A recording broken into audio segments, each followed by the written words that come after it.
Welcome to Weird Web Radio, an explorer's guide to hidden worlds of the paranormal and occult, reality-expanding experiences, and the downright weird and bizarre. With your host, Lonnie Scott. It's the spirits getting in the way, and we're recording spirits getting in the way or not.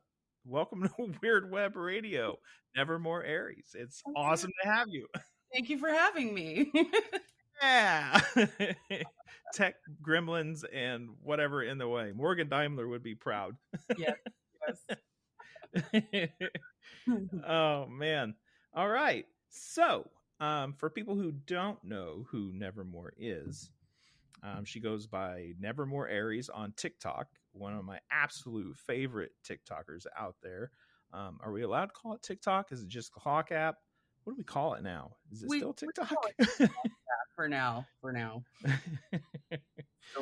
So I highly recommend that you give Nevermore a follow. As far as the bio goes, so you all know what you're getting into here. Nevermore Aries is a folk witch and tarot reader with 3 decades of experience in the world of magic. She approaches folklore, magic, and spirituality with an academic lens while honoring the nuance of belief and the uniqueness of each path, blending scholarship with poetry, philosophy, and a dash of sass for balance. She's certain that words remain the most powerful magic of all. I dig it. Dig it. Yep. And before we get into all that,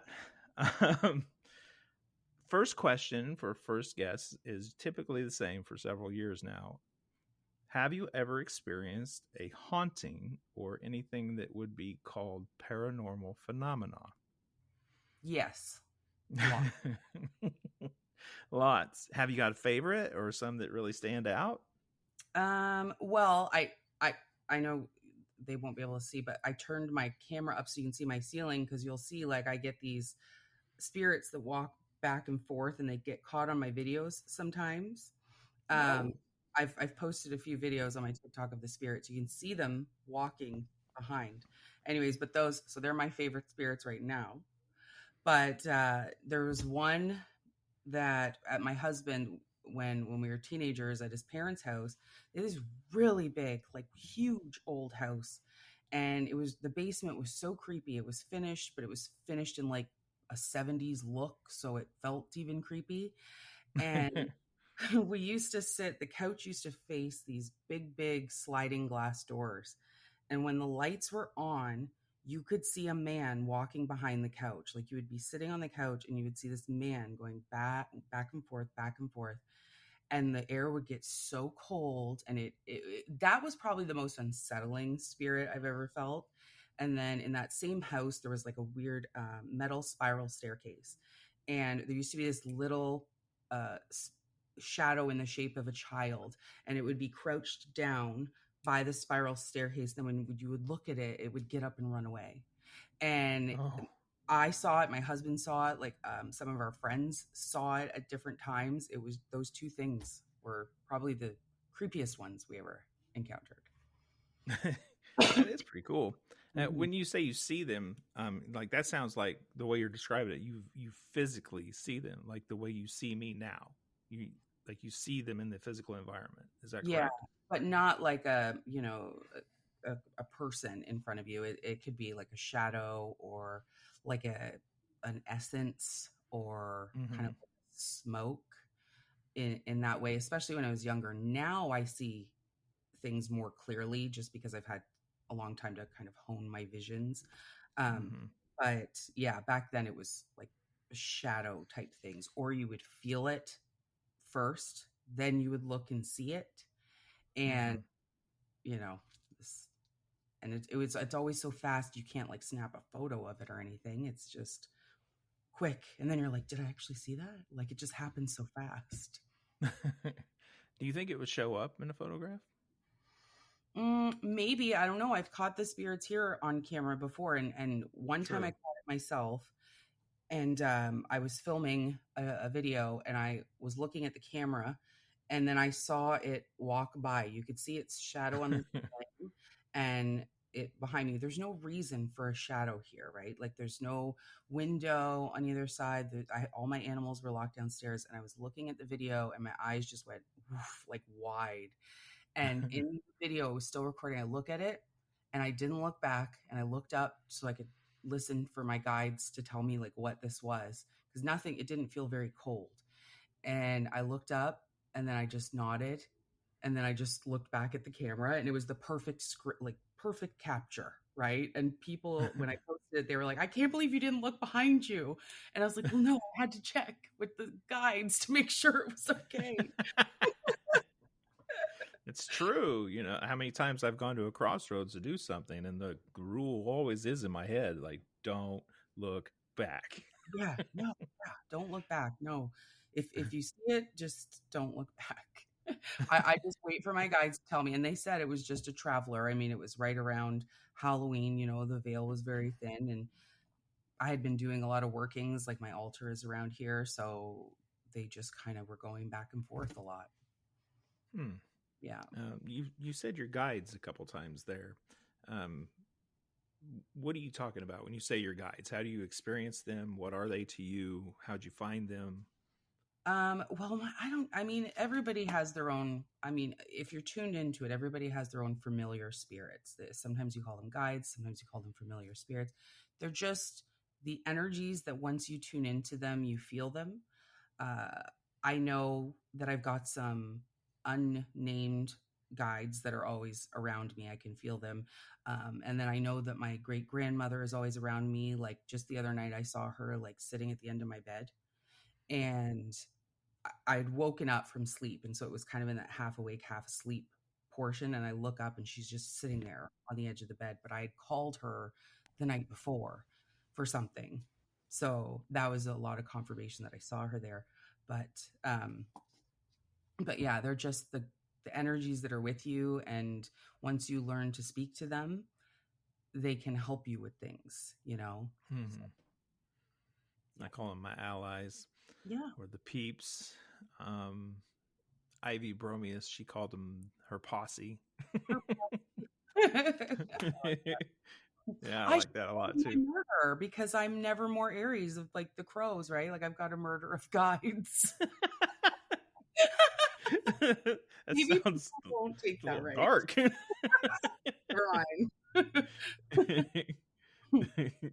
What is a group of spirits supposed to be called? Murder. I'll think about it and get back to you. Yeah. A gaggle. Yeah, something. I don't know. A boogle. Yeah. So sorry, I'm a dad. I'm gonna come up with the worst. The dad joke, yeah. Yeah. Okay. Let's see. Your great grandmother is among your guides. Was your great grandmother a witch when she was alive? My great grandmother was a Catholic, so pretty close. Oh. She was Irish Catholic. She had emigrated from Cork when she met my great grandfather during the First World War, and emigrated to Canada. She was a card reader because, you know, in the early 1900s in Ireland, they all read the playing cards and did fortune telling that way. And she was apparently very, very good at it. And there's a lot of creepy stories about her and her predictions and things like that. But when I was about 13 years old, my mom bought me my first set of tarot cards because she said, you know, my grandmother was a card reader and a tea leaf reader, and I feel like you would be really good at that. So she gave me the cards. And I've always felt like my great grandmother was with me always. I've been obsessed with her and knowing her, and I've just always felt her. And then I had a reading with a medium in 2020, and the medium, I had told her nothing. I didn't know her. I wasn't friends with her, nothing.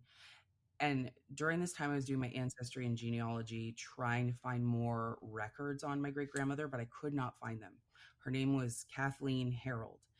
And the medium said, I don't know, there's like this grandmother energy around you. And she says, you can call me Kate.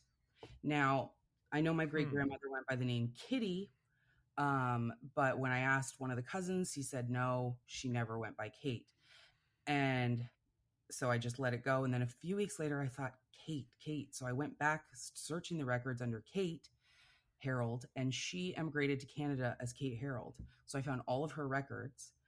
And then through that, I was able to track down her grave. And right there on the grave, it says Kate Harold. Oh. So, yeah. Nice little thing came together there. Mm-hmm, yeah. And now I go visit her grave every year. So, and leave her flowers and things. That's nice. Yeah, very nice.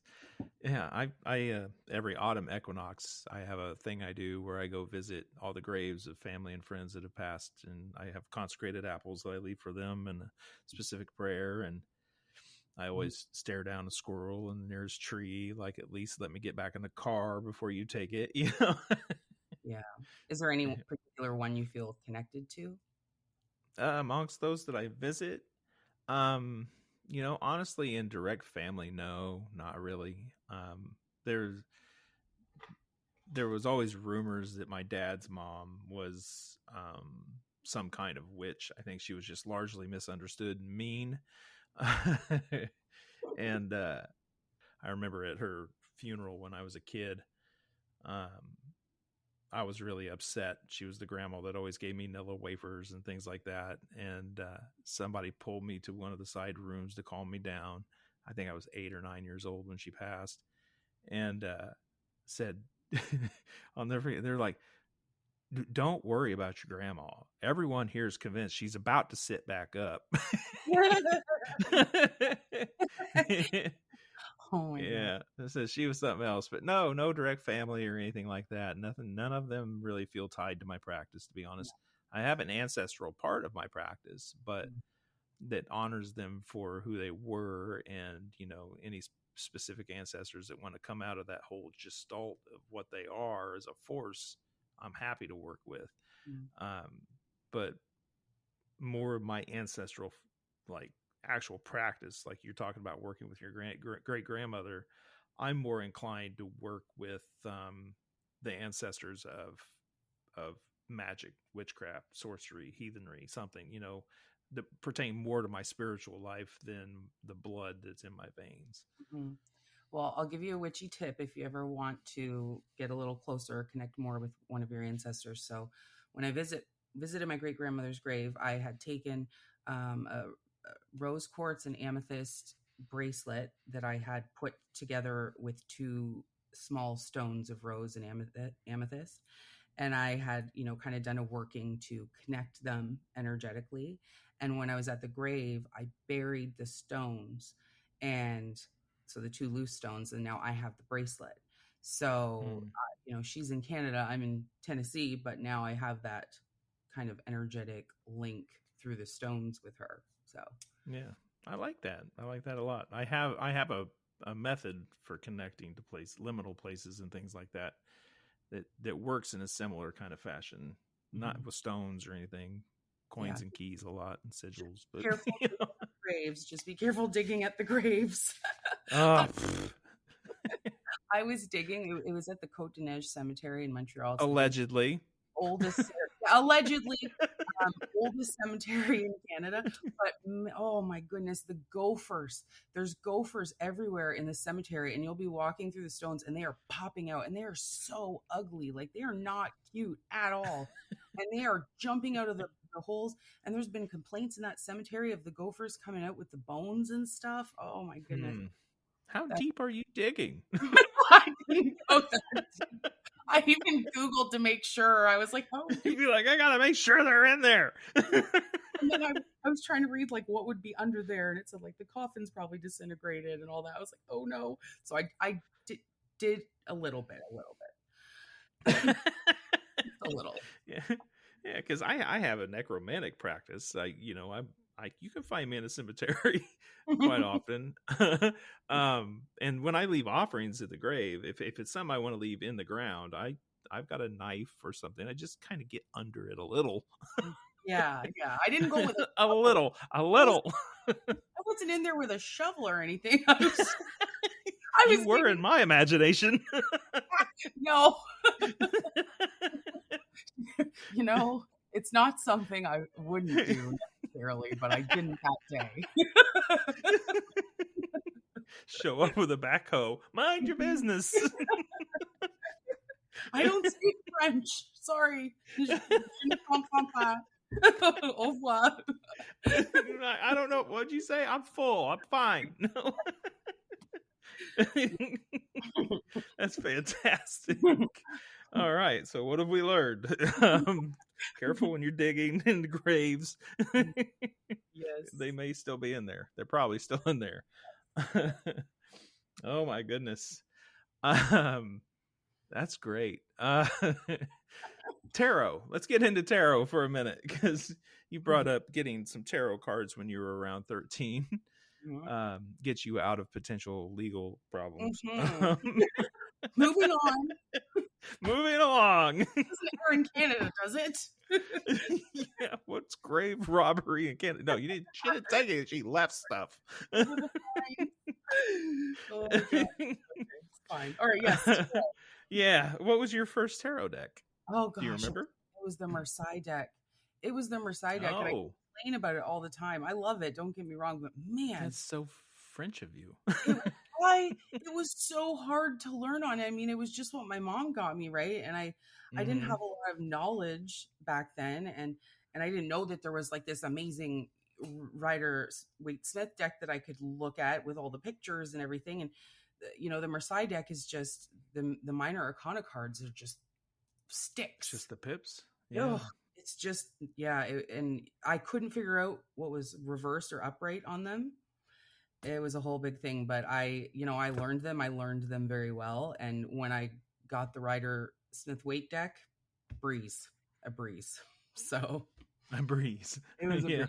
I had tarot for dummies at one point too, which didn't have the Marseille deck in it, I don't think. Oh, the new Tarot for Dummies is by Charles Harrington. Highly recommended. It's a very good book. Yeah, I know. I saw you did an episode with him recently. That's awesome. Yeah, great dude. Mm-hmm. So when you are you a tarot collector? Like, do you have the same obsession I do? Well, sort of. I would say maybe 15 decks max, but no, I am a creature of habit. Like, but I get something and I stick with it, like I've got, sure. I like the gold foil Rider Smith Waite deck that I've got, and I've got my Witches Tarot that I love, and I like that one. I'll read regular playing cards. I like the decks that are just bent and old and used up, and like when I get a new deck, I'm offended by it. But I'm a rare book collector. Oh. That could be why. Like I collect antique books and restore antique books. So when I get a new deck, I'm like, oh, it's gonna take forever to mess this one up, So I just I like to stick with. So are you just rolling around estate sales looking for dead witches in the obituaries? Yeah. That's not a bad idea, really. No, for books and stuff, I've got a few tricks that I get books, very good books from people who maybe don't know how much they're worth. It's fine. Well, fair enough. Yeah, fair enough. With tarot, do you have like any specific cards that need to stand out to you before you would want the deck? That's how I end up collecting as many as I do. I have my decks that are in rotation because I like the art overall everywhere in the deck. Mm-hmm. It speaks to me correctly in whatever way. But then I have a collection of decks I never use in readings. I just have them because certain cards call to me in a way I like. Well, I've got the Crow Tarot, which I love, and I use that at my altar. And then I've got the Threads of Fate tarot decks. Those really fancy ones. They're super thick with like holographic.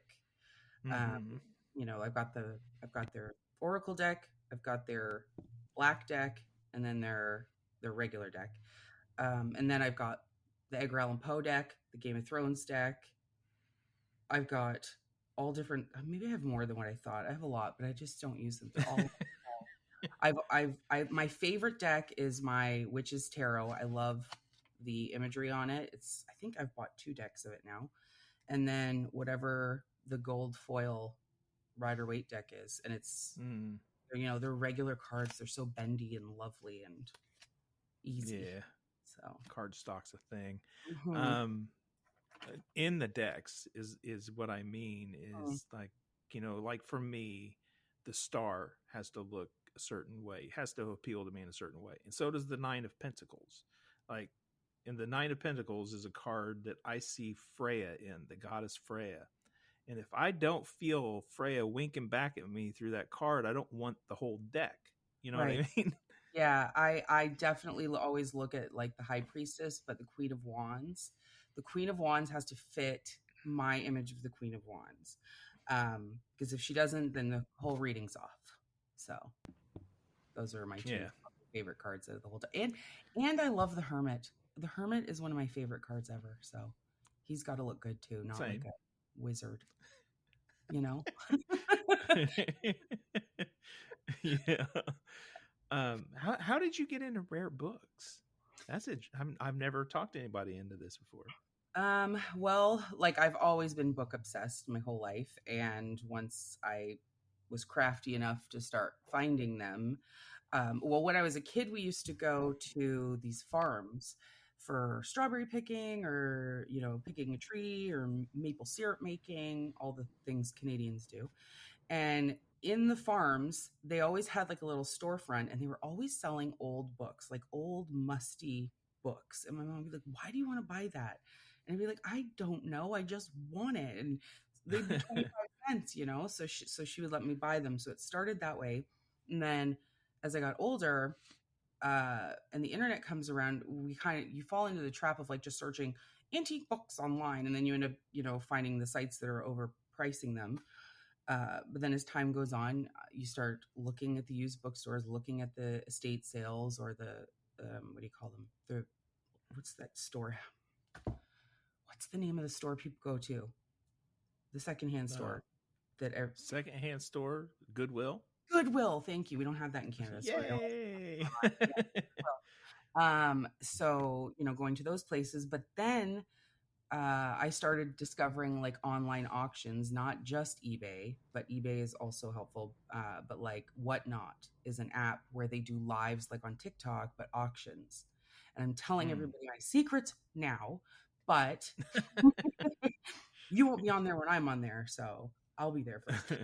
But so you have to be on the live, and you'll get people that are used booksellers, and they will have an entire shop behind them, or warehouse full of books, and they just want to get rid of them.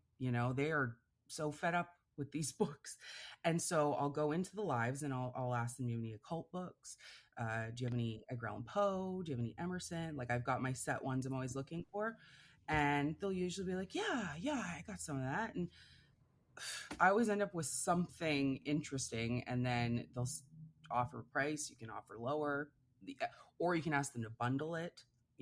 One time I did get someone who had a Poe book from the 1800s. I knew as soon as I saw it, it was like mid 1800s. And she's like, "Oh, I just got it today. I haven't had a chance to price it." She's like, $40. I was like, deal. Because it was like $40. Like a $1,300 book. It was in rough shape though. Okay. So it wasn't that price on its own. I'd have to fix it up. But yeah, so she mailed it to me, and $40. But yeah, I get all the witchcraft books that way. And yeah, man, better. I thought I scored something when I tracked down for years the game Mage of the Ascension tabletop role-playing game had put out a tarot deck with it, and I never got it until years later when suddenly I wanted it and found out it was very out of print. A lot of people wanted a lot of stupid amount of money for it, and I just joined a ton of Facebook groups, searched eBay all the time, had like alerts set up for anything that would come across, blogs, and so like I really got it in my head I wanted this thing. And then I found Drive Through RPG, where they will just print you stuff. So I did, and then I had it, but it wasn't it. You know what I mean? And I don't know. It would have been several months, like maybe even more than a year. I got a hit in one of the Facebook groups. Somebody was selling off all their old White Wolf game books. And I saw in their photos, they had the original tarot deck with one little corner of the box kind of messed up. I'm like, how much do you want for that? And they said, well, I'll take, I think it was $50. I said, really? Sold. Because it's $300, $400 on eBay. Mm-hmm. And it sits over there, just sitting there. I get it out and look at it sometimes, you know.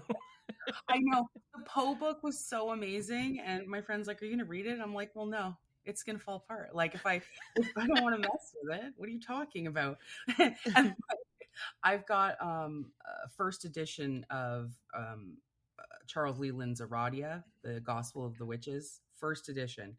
You cannot find this book online. You could Google it. You will not find it. I did pay a lot for it to get it. I can't read it, but I did buy the cheap version on Amazon. I can't read it. I mean, I don't want to mess with it because it's in such perfect condition. It would be a shame. But yeah, so I don't know. Collectors are weird. Let me collect it and put it on a shelf. There's a rare book guy that showed up on my TikTok feed. Is it the old guy in the library? Yes. Yeah. Yes. He's got the original Malleus Maleficarum, like one of the original copies of it. Yeah, that's wild. Wonder what that would cost. He said, I think it was him, was saying that like handling these rare books with gloves is actually like not recommended. Yeah. Is that true? Yeah. Yeah. I mean, as long as your hands are clean, because the thing is when you're wearing the gloves, you don't have your sense of touch, right? So if you're catching on a page or something, you're not feeling it. So it's better to do it with clean, ungloved hands. The only time you'd want to wear gloves is if you have a book that is either like the dark burgundy cloth from like the late 19th century or the emerald green leather or cloth, because those are poisonous. They're toxic. They were made with, I think it was arsenic or something. So, I mean, you can't really get sick from them unless you're going to lick the book or something, but you may touch the book and touch your face, right? So it's better to wear gloves with those. Is there like an occult book that would be the coolest thing ever to get your hands on in the rare book category? I have been on the hunt for the longest time for any of the first editions of like Aleister Crowley's books. They're so expensive, like $6,000. The first editions? Yeah, I want the first ones. Like, I don't want reprints. I guess it never occurred to me that those would be old enough to be hard to get. They're not. No, they're hard to get because they're rare, right? Like either people don't want to give them up. I mean, they would have been written in like the early 1900s, late 1800s. Early 1900s, maybe somewhere in there. Yeah, Crowley's not my dude. I'm not up on all the Crowley stuff. He's not mine either. I am fascinated by him as a practitioner. I've got Sybil Leek's, Sybil Leek, Britain's most famous witch. Mm-hmm. I've got her first edition of her Book of Curses and Diary of a Witch. And she, as a child, Aleister Crowley used to go to her home and read poetry to her and go hiking with her. And she has these fantastic stories about him that really humanize him in a way that we don't know him. So I'm just absolutely fascinated by him as a person, but not as part of my practice. So I want the books. That makes sense. Yeah, that's cool. Let's get into witchcraft now. Okay. How did you get into witchcraft? When did that start? How did you know? Well, it started, I mean, it sounds weird, but my first introduction or awareness of it was when I was like around 6 or 7. And that's only because my mom had a book called Witchcraft by Eric Maple. And it's a very 70s, 80s witchcraft book. There's a lot of weirdness in it, but it also had a ton of history. And I was absolutely fascinated by it. My mom would take the book, put it away. I would go get it back. And then, so I became very aware and educated on it then. And then when I was 13 years old, the movie The Craft comes out. You know, I'm reading tarot cards like I'm in Vegas, and so I was like, you know what? Let's become a witch. So as one does, right. So me and 3 of my other girlfriends were like, oh my gosh, we must look so ridiculous, like 13-year-old girls. We marched 40 minutes into town, go to the spirit store. It was called Spirit Within. I still remember. And we got the Big Blue Book, Raymond Buckland's Big Blue Book. We all bought a wand pendant, and mine was Aqua Aura. I still have it. And yeah, so I'm the only one that's been practicing since then consistently, or, you know, without leaving it. I did get a message this year from one of the girls wanting to get back into it. And that was always the joke. I was like, 4 of us went and only 1 of us stayed. But now 2 of us are back in, so I'm just waiting for calls from the other 2. I love it. Our little reunite the first coven. Yeah. I love it. Yeah. Did you have any kind of experience early on that like really convinced you this is real, that you're willing to share? Yeah, like it was, well, I think honestly with any practitioner that starts, whether they start as at 13 or 54, it takes time to see your magic work, right? Mm-hmm. Even as a kid, you never know what's real and what's your imagination, especially as a kid, because you haven't had enough life experience to differentiate the things. So, you know, like I would do like an invisibility spell so I could, you know, maybe skip a class or something and not get in trouble. Or you would cast, I mean, when you're 13 years old, you're like, oh, I hope so-and-so asks me out or whatever, you know, the little love spells that we should not be doing, things like that. And I feel like you don't know they worked until you're older and you look back and you go, damn, what was I doing?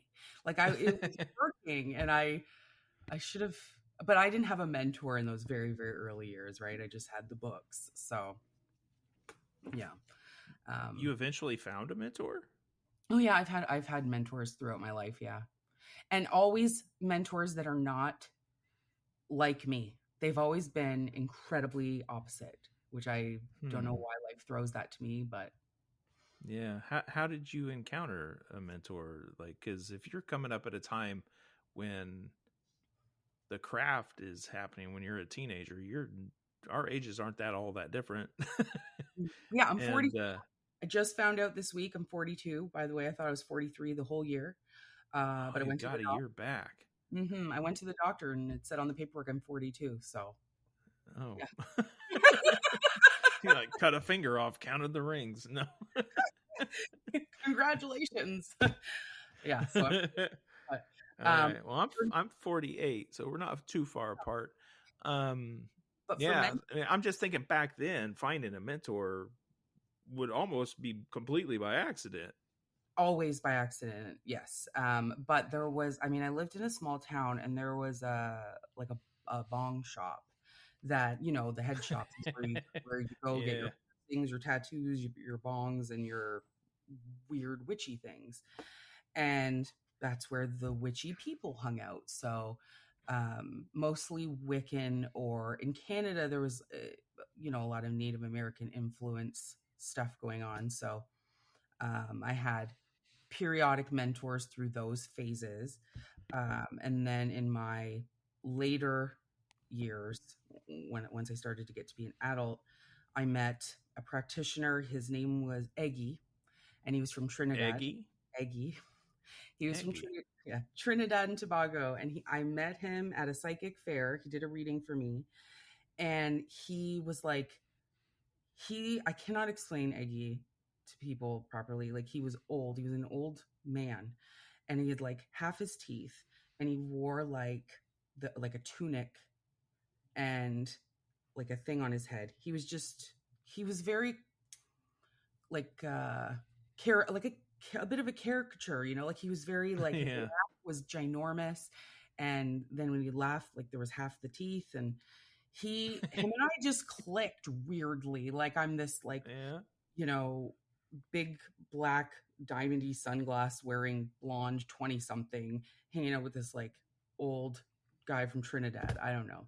But we ended up connecting because he did astrology and he said, well, I need some help with my website and stuff. And I was doing some of that at the time. So I said, sure.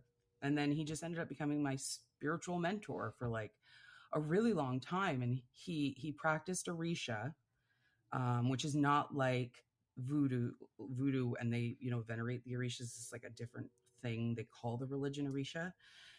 He didn't teach me any of that part of it because that's obviously a cultural practice, but he was incredibly knowledgeable about just everyday sympathetic magic and energy and astrology and the as above, so below, and bringing it all into one. And I would call him when I had a problem. He would tell me how to handle it magically. So yeah, I learned a lot from him. I love that. Is Eggy still around? I think he passed away. He actually, I ended up cutting off contact with him after a few years because he did get got a little weird at the end there. So he wanted to said we needed to be spiritually married, and I was like, whoa. Oh no. Yeah, but his company is still there. I looked him up, and the company that he had, that the website that I used to work on, is still there. I think it's his kids running it now. So it's like a psychic, you know, line and place you can book readings with, and it's still there. Yeah, that's it. I would say that's a good.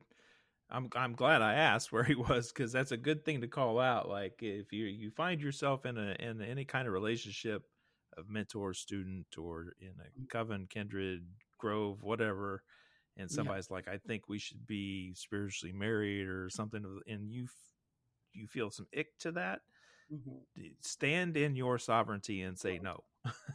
Well, the irony is that Eggy taught me to do that. Maybe that was a test. I don't know. But he's the one, he built me up a lot.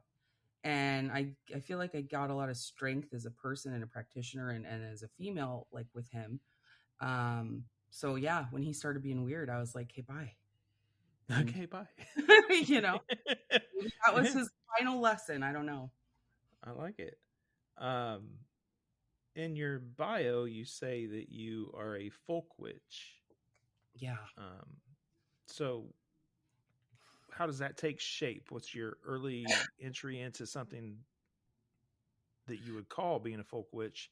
And I guess really, what do you mean when you say that too? Well, when I say I'm a folk witch, it's just a label I slap on it because we have to call ourselves something. Do we? I mean, man, if I just said witch, I'm sure your first question would be like, what kind of witch are you, right? So well, we're going to get to that. No.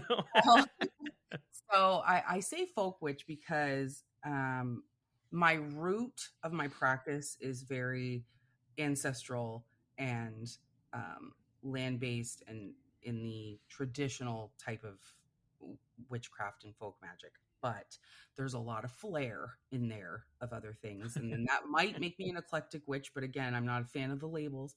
So, you know, I call myself a folk witch because it's very ancestral based for me. Mm-hmm. Okay. So I guess go ahead. I'll add that again. I also say folk witch because the root of how I understand the culture where a practice comes from and how the practice is formed is in the folklore.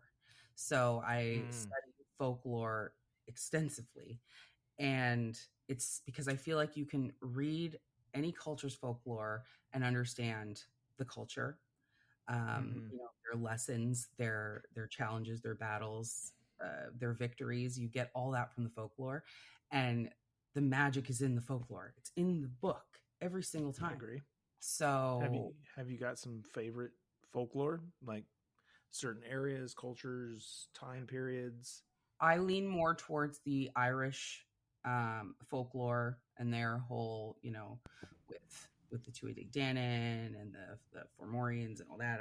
I'm very into that, but not exclusively, because I'm also starting to get really into like French folklore, and yeah, I'm kind of all over the place. I love I love reading everything. So, Oh, same. but Nothing wrong with that.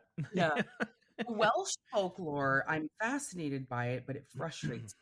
So it You frustrates me. know, the whole Welsh thing brings to mind just any of it, but you came up at a time similar to me. I'm reading things that are in Old Norse for the heathen and the rune stuff, and then you get some Celtic this or that, and it's got some Irish words in there and Egyptian curiosity, and just you get curious and you follow your path wherever it goes, and it's a long time before you hear those words spoken out loud. But it didn't stop me from thinking I knew what they sounded like. Yeah. Yeah, there's episodes of the show where I'm literally afraid to say certain words out loud to the author I'm interviewing because I need to hear them say it first. Yeah, I always, if before I make a video about something, I always try very hard to make sure I can pronounce the word properly. I did start learning Irish last year. It's a difficult language; it's very difficult, and I haven't been practicing as much lately. But like, in the books, Outlander, right, with the Scottish back in time thing, there was one character. My friend and I were reading the books, and I'm not going to say the name yet because I know that the listeners would know it if they've read it. But there was one character, we were so sure that was her name. We would talk about the books all the time. We would call this character this name. And then we were hanging out with her Irish friend one day, and we were talking about the book again. And she goes, "What the hell are you Egypts talking about?" And we said, "The girl, her name is this." And she goes, That's not a name." And we show her in the book. So we were calling the character Logahare just because that's what it looked like. He looks at it and goes, "You idiots, it's Leary. The name is Leary." And we're like, "No, it's Loghair." It's Leary. So, okay. Yeah. It just sticks in your head once you've heard it phonetically in your mind. Yeah. No, I get it. I do. I completely get it. Oh my goodness. I lost where I was going to go. Oh,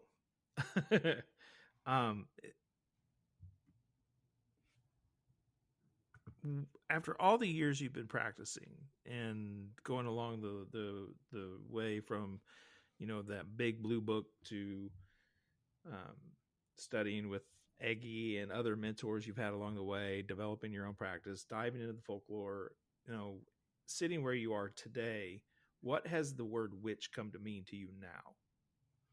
It carries a lot of weight. To me, it is like now it is and I know it's power, but in a way that I never had it 10 years ago, 20 years ago. To me, it is being 42 years old and a woman and independent and fierce and strong and not needing anybody to tell me what to do or how to be, but being good. Like, I mean, I know I don't need a moral book to tell me to be good. I believe in what I do and how I interact with people. And I think without witchcraft, I wouldn't be the way I am, like I feel like the power is in the words and the influence, but to me, the word witch is authenticity. To me, that's what it is. It's authenticity. Mm-hmm. I like that. I do. I like that. You recently did a video. I saw it on your Patreon, so I don't know if it's publicly available, I guess. Usually which, by is. the way, everyone go join her Patreon. I'm a member. What was it? I'm trying to remember the title. It was something to do with the women in the history of witchcraft. Yeah. It was really recent. And I thought that was a really important point that you were making. Do you mind going over a little bit of that? It's just, it's whenever I'm reading older books from, the 60s, 70s, 80s, 90s, even now, when they come out and you talk about, if you're talking about a certain practice and the founders of that practice, it's always men that are being referred to because men were the only people allowed to write about it, or men were the only people being published at the time. And we are completely bypassing and overlooking the women behind those men who were the driving force. You know, like Doreen Valiente, it should not be called Gardenering Wicca. It should be called like I don't want to try and say that. Valiant. I mean, Yeah. you Oh, know, I agree. before her, like Gardner's work was heavily influenced by Crowley, and she really softened it and blended it. And her liturgy and poetry is just, I get goosebumps from it because I love it. And yeah, she was Gardner's high priestess, but we don't hear about her enough. And actually, I was going to do a post about her this week, so thank you for confirming that. Yeah. And then, you know, Sybil Leek, who is known as Britain's famous witch, but she went through a lot being as open as she was as a witch. She was like evicted from her home, and she ended up moving to America, but she faced a lot of backlash from just being herself. And sadly, her two sons, who one of them she wrote a book with, um, and she wrote about a lot in her books and hoping that they would carry on the craft. Sadly, to my knowledge, they don't. I followed them a little bit. One is a professor. He's actually a professor of music in Australia, a very talented, prolific professor. And the other one is an aerospace photographer. But they don't talk about their mother, and I don't think they practice any of the craft at all openly anyways. And I just hate that she gets forgotten, you know, like she was so important, you know. So yeah. I And agree. yeah, there's just a lot of women. And then, you know, like Pamela Smith, right, who with the Rider Waite deck, you know, she was the illustrator of the artwork, but we call it the Rider Waite deck. And and buried in an unmarked grave, by the way, which is just wrong. So fucking wrong. Marcus Katz and Tally Goodwin wrote a book, The Secrets of the Waite Smith Tarot. It's excellent. I mean, they did a deep dive into Pamela Coleman Smith's life and her art and her associations and where she probably got influenced to draw some of those so familiar backgrounds in those cards now. And it's just wild to think that this woman's work that is synonymous with the word tarot in the images that come to people's minds, that has been riffed off of in so many hundreds and hundreds of ways to create similar decks in that same style, died, broke, and buried in an unmarked grave. And it's wrong on epic proportions to me. This one thing I would like to see done right is to see her, I mean, one, properly celebrated and burial and death and honored, and have a place where people could go pay their respects and really truly honor that woman for, she changed the world and she didn't even know. That's the travesty of it. Well, I mean, really, it's like that with any soul that changes the world. Like, look at Edgar Allan Poe. He died broke, and he was buried in I believe it was an unmarked grave. It wasn't unmarked. It was a very poorly marked grave, and his friends had to raise money to have him buried properly and with a proper headstone. But he could have been forgotten too, you know. But at least today we're talking about her. And again, that's where the word witch and witchcraft comes for me, because we can do that now. We're here. Women have voices louder than ever before. And it's our job to remember. And through all the talk that we do about these forgotten women, we keep them alive. They're immortalized with us speaking about them and recording their names and writing their names. They are not forgotten. We remember them, you know? So, and that feels powerful to me. We have resurrected their memories. Feels powerful to me too. You know, I told you I work with Ancestors of Practice, and Pamela Coleman Smith is one among them for certain. Her name will always be remembered and honored in my lifetime and in my practice. I love that. I'm sure I'm not alone. I love that. So for someone listening who might be curious about getting involved in witchcraft for the first time, you know, something of the sort, what advice would you give that person of things as potential pitfalls, things to stay away from? Good question. There's plenty of books out there, resources, but nobody talks about the potential trap. Things to stay away from. In the beginning, I wouldn't try working with deities. You have to learn the foundations of the practice and the basics first before you start opening doors that you don't know how to close yet. Yeah. That's one thing. And so I wouldn't jump into the deity work because I've very often seen that go badly for people. I wouldn't treat magic and culture like a buffet and go pulling on other cultures and practices and things like that. I feel very strongly that we are born into our situation for a reason. And if I was meant to be like practicing Hinduism, I would have maybe been born in India, or maybe I would have been born in Idaho with Indian parents, or have some cultural rooted connection to those things. I think when we're drawn to those things, it's probably perhaps a memory or like an echo of somewhere we've been before. And we feel drawn to it. But the problem is we've learned those lessons, if that's the case. Those teachers don't want us anymore. So we need to find what is authentic for you and appropriate for you. Because again, a lot of the ex-witches, 90% of the ex-witches, because I keep track, by the way, that we see online, were all appropriating other cultures. They called themselves a new age. They were all doing things from other cultures, 90% of them. I have seen a lot of that. So. Yeah, and a lot of that happens, sadly enough, with hoodoo and voodoo and things like that. And I always tell people, like, if you want to like study in these practices and do it respectfully and honorably, and if you're invited, but don't start calling yourself a priest or a hungan or something, like don't dare do that if you haven't really truly earned it in the community and everything else. I always say, like, follow the thread. And if you have no thread to that culture in any way, then that is not for you to follow just because you feel like it. Now, let's say you go and live in another country. You find yourself there. Fate has brought you to this country.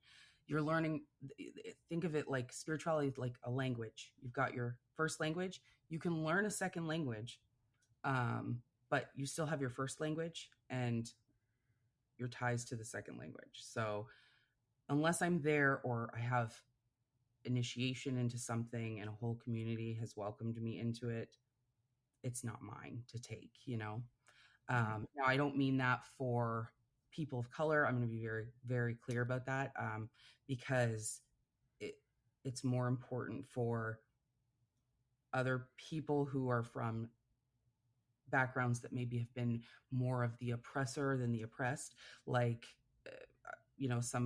a black person venerating Hecate is fine, because guess what? In ancient Greece, in ancient Rome, there were all different cultures and colors, and it wasn't about where you came from. You venerated where you were.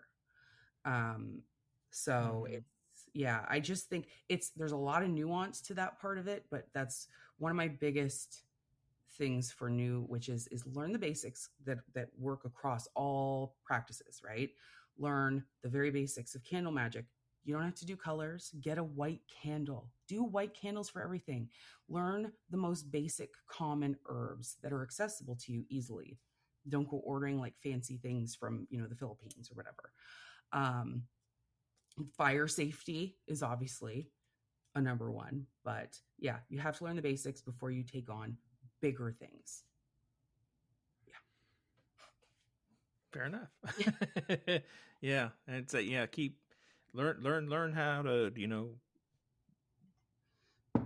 do the basics. Discern and things in your mind. Learn how to cast your circles properly. Learn how to know liminal space. Learn, respect closed practices as closed practices. And when things are open, Yeah.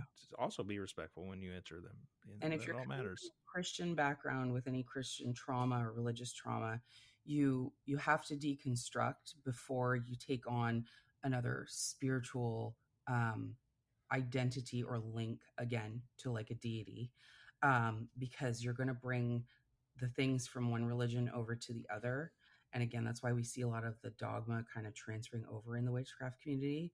I Mhm. wasn't raised Christian at all, but I've always been absolutely fascinated by the Bible. I've studied it my whole life, bought my first Bible when I was 8 years old to read it. But it's always been folklore to me. And I've tried very, very hard throughout my life to prove it, trying to prove its words. And I've never been able to do that. So I think for deconstructing Christians, that is a fantastic way to look at the Bible as folklore and then try and start proving it to yourself, because you can't. Or come see me, I'll help you. Got plenty of videos on it. Yeah. Yes, you do. Yeah. Yeah, I've never been attracted to the Bible. Never raised Christian either. But you can't help growing up in the society to be influenced by it to some degree. Somehow we all have some cultural Christian baggage, whether we know it or not. Yeah. So it's a good idea to do some deconstruction on that stuff. Yeah. And for people who are curious about biblical kind of things, there's an excellent book called A Year of Living Biblically by A.J. Jacobs that I cannot recommend enough.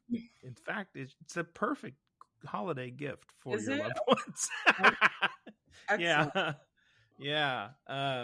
Yeah, he tried very hard and quickly found out you can't follow all the rules because many of them contradict each other. Mhm. So he boiled it down to more consistent sounding rules. And I just, one of the stories he tells when you hear him interviewed, that makes me giggle every time. He bought a little folding seat that pissed his wife off because, biblically, as a man, you're not allowed to sit anywhere where a woman has sat and had a period, basically. So he carried around his own little folding stool. God. Okay, that's extreme. Yeah. Like he's going Old Testament there, right? Like He tried to follow as many of the rules as he could from front to back. Yeah. And he's a guy, I would love to have him on my show, but I don't think I hit his radar. He's a guy that does social experiments, like with his own life. And that was one of his experiments. And it was really funny. Interesting. I'm going to look it up. I haven't read it, but I want to. Yeah, it's fantastic. I can't not. It's funny. I believe he takes a lighthearted approach to it too. He's not trying to be an asshole or anything like that. Mm-hmm. Well, I think we've kind of gotten to a point. It'd be a good idea to wrap up the regular part of the show. Is there anything you wanted to bring up or anything that I did not cover that you'd like to get into? Well, I have some questions, if you don't mind. Sweet. So I feel we didn't talk a lot of ghosts, right? So I'm curious about you and the ghosts. Like what's your experience with them? With ghosts? Yeah. I've had some encounters over the years. I do some investigating of my own. I have my own approaches to paranormal places. In fact, I had a book deal with Llewellyn to write about my approach, calling it sorcery in the paranormal or something to that effect. And then I got COVID after I wrote half the book, and I just kind of lost the narrative, which is weird because it's my own practice. I have been turning it into a course that I intend to teach through my Patreon, though, which will be fun. I hope, because it involves a lot of adventuring. No, my very first encounter when I was young, I was in a old nursing home in Southern Illinois. I think I was 13. And we were a group of friends. We're staying with a little bit older friend, and because we were all skating and stuff. We were traveling around skating, and that guy was our ride. And we were in the room. I call it, I don't know what it's called in professional funeral terms. I call it like the viewing room. The room where there would have been like a coffin at one end and everybody's lined up, filtered through to come see the deceased one last time before they exit the building. or go back into another room. Woke up sometime in the middle of the night and could see this figure of a woman walking through the room very clearly with my physical. This is why I like to ask, physically with my eyes could see, but only in the way that you can see light smoke if the light hits it right. Mm-hmm. You know, like if you turn, it was almost like a weak projector. In fact, I thought it was at first, that we were being played with and tricked. And this figure goes to the end of the room, stops, pauses there, and then turns and goes out through a wall. And I tried to find how we were tricked. I'm waking up my friends. You'll never believe what I just saw, blah, blah, blah, blah, blah. Anyway, go from there. Many years later, I did find out when they were doing remodeling on that house, that in that room, when they were tearing out part of that wall, there was a small hallway and a door that was an exit that had all been walled in right there at some point, which just, it made me think, you know, that's what, something in the environment was perfect to play back that scene. I don't think that was anything intelligent that I could have interacted with. So do you think ghosts are like kind of the echoes and spirits are something different? I think that they're related, and they could go back and forth. And for me, I think any place where a haunting is occurring, you know, the things that people think of when they think of hauntings, or there's a lot of paranormal phenomena, you know, lights flickering, coldness, you know, changes and shifts in temperature in the room that seem to follow you around, shadow figures, et cetera, et cetera. I think these are places that where our world and the other world are just kind of knotted up in a weird way. They're liminal places, no different really than a church or a sacred grove or a mosque or, you know, a temple of some kind. All places that somebody felt the liminality of it. It's just in one place it felt peaceful or uplifting or something, or built on a place where other people noticed it first. Mm-hmm. And for the hauntings and stuff, I think they're more the Wild West. But all of them, I think, we see what it is here, you know, and then on the other side, if we could see it from the spirit's view, you know, I use a place nearby called Ashmore Estates as my example. Ashmore Estates is an old asylum and almshouse and all kinds of stuff. A bunch of the paranormal TV shows have come in and done investigations there. And what I think it has turned into, because I've done investigations there, is we see this big old creepy building and we go in there looking for ghosts or proof of the paranormal somehow, or an experience. And you can get it if you're in there at the right time. What I think the spirits see is a stage to perform. It's like a traveling troupe of entertaining spirits that are like, there's a place we can do it. You know, Yeah. I don't think anything encountered there is necessarily tied to the history so much as it's just it's been built into kind of a stage. And the places where a lot of negative, scary kind of things start happening, they always want to call it demons, when in fact it might just be, you know, your house is full of a lot of negative energy and it's cluttered and it's dirty. And if you would just take care of a lot of that and get rid of the negative attachments and clean the fucking place, Yeah. You could very well transform the nature of that liminality. Mm-hmm. So for me, it's not so much about the ghosts and the spirits as it is about what is the nature of the liminality in a place. Mm-hmm. And that's going to attract, you know, I think like attracts like in that manner. I think that the two things I was telling you about at the beginning, like the walking man and then the crouching boy, I think for me those were like echoes, like memory echoes, because they always did the same things, right? It was always on repeat, these same things they would do when you would catch them. But the two spirits that I've been really connected with through my life wanted me to do something for them. So there was Rose Muldoon and Eliza Belvin. Did not know these women, not connected to their family at all. But like where I live, we're built on graveland, not specifically a cemetery on where I live, but there's graves everywhere. Like there's a grave in my neighbor's backyard from like the 1700s. So because these were all big farm plots and families would bury their, relatives. And up in our neighborhood, we've got a set of 3 graves and only one you can read. And it's broken in half, and her name is Eliza Belvin. And when I discovered that grave there, I was like horrified that there was all these graves in our neighborhood because I didn't know. But then I saw her walking up and down my hallway all the time. And she was dressed in like, early 1900s, like kind of farming clothes, like a dress. And she'd just walk up and down the hall, up and down the hall. And by that time, I was very familiar with spirits, so I wasn't scared of her. But I just had a feeling she wanted me to find her. So I do genealogy professionally. So I started doing her research, trying to find Eliza Belvin. I just had her first name, last name, and a death date. I ended up finding her story. I found her like 3rd great grandson. And I messaged him. I said, listen, your great grandmother's grave is here. And he said, no, it's not. It's over in this other cemetery. I said, no, it's not. It's right here. And he said, no, it's in this other cemetery, because on Find a Grave, that's where it was listed. I said, listen, she's right here. And I had the picture.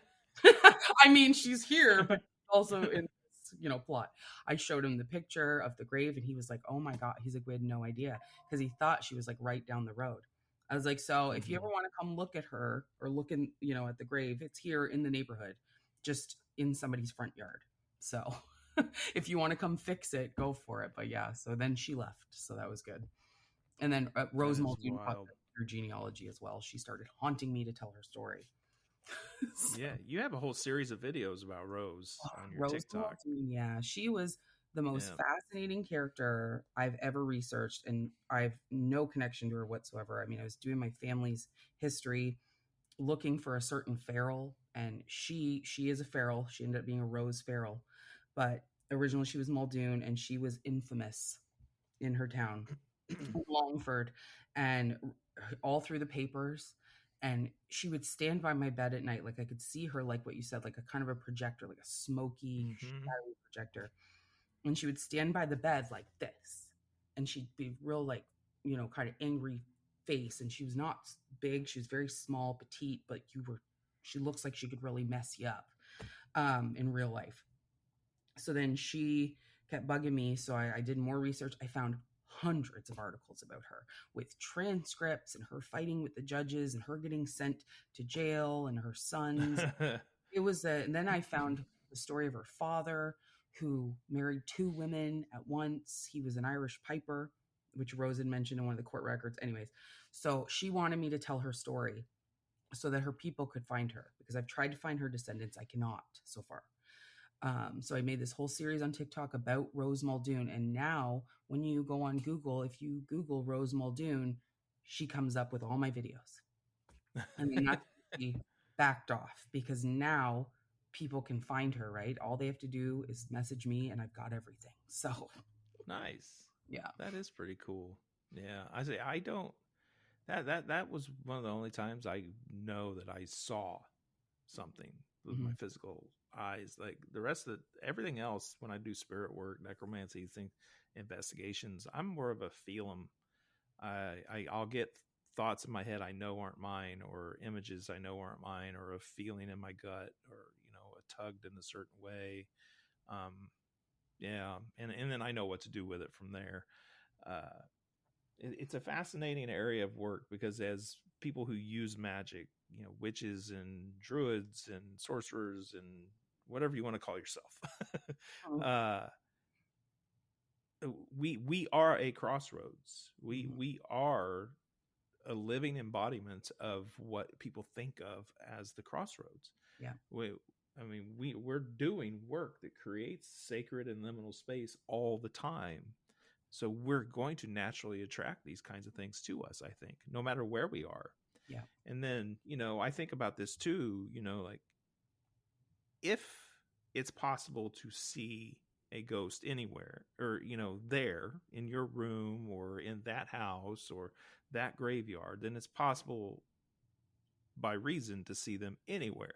Mhm. So who's to say the person behind you at the coffee shop that you didn't turn around and talk to, you were the only one aware of their presence, just, or someone you walk by in the store or on the street or anywhere. Again, like I think if they could exist anywhere, they can exist literally anywhere. Yeah.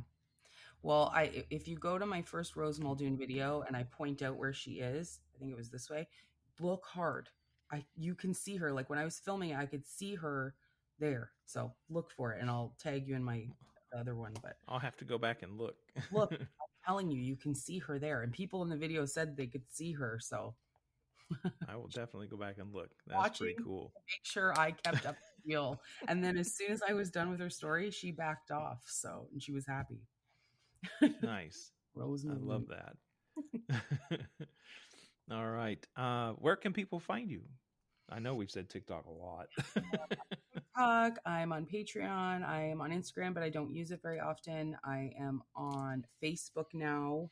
I've got a big interactive page there as well. So pretty much TikTok and Facebook is the best places, and Patreon. Yeah. Nevermore Aries everywhere. Yeah. You can look.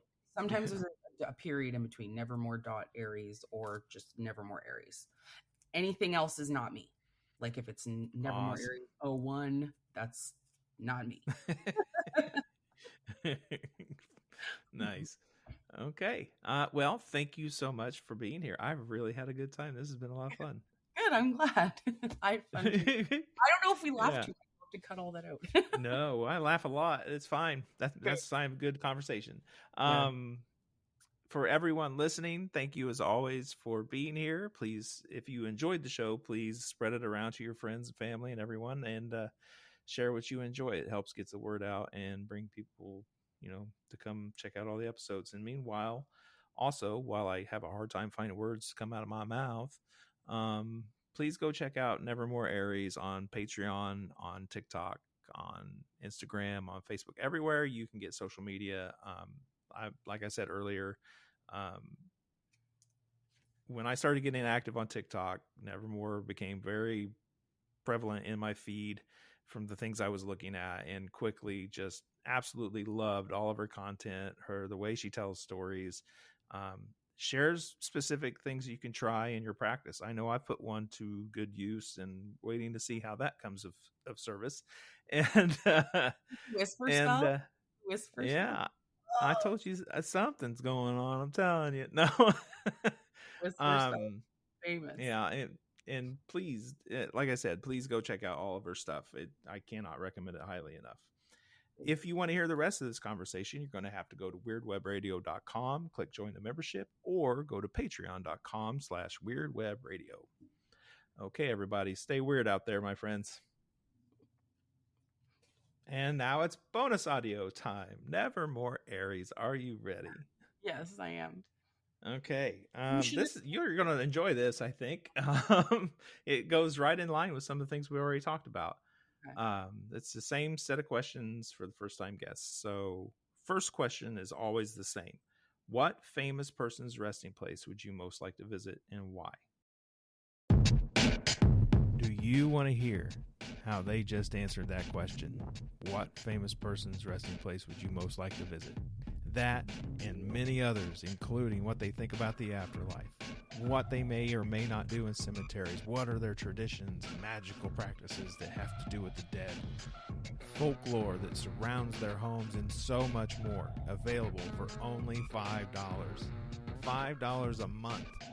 Even if I make more than one episode in a month, it's still just $5 a month at patreon.com/weirdwebradio, or go to weirdwebradio.com and click join the membership.